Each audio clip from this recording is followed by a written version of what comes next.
Здравейте, приятели! Днес ще споделя с вас една рецепта, която нарекох тайната рецепта. Защо тайна? Не съм я срещала никъде в интернет пространството, а тя е предадена на мен от една баба от град Кричим, баба Туня. И благодарение на тази рецепта аз успях да се оттърва, така да нарека, от камъни в бъбреците. Рецептата не е трудна. Напротив, много е лесна и абсолютно безплатна. Това, което ни трябва за тази рецепта, са само 10 броя. Ето от тези.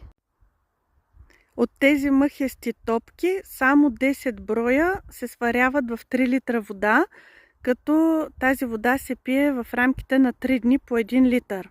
Нищо повече.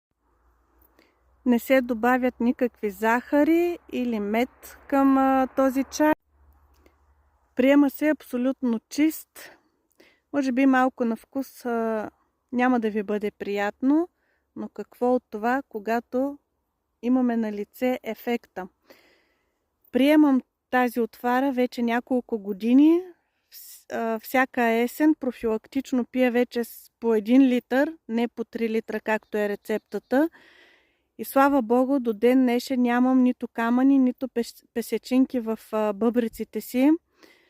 Надявам се тази рецепта да бъде полезна. Аз сега се заемам с брането на тези мъхчета, за да изпратя на няколко човека, които изявиха желание да пробват рецептата и не живеят в България, а там, където живеят, нямат шипки.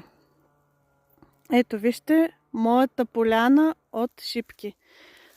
Намираме се малко над село Марково, в близост до Пловдив.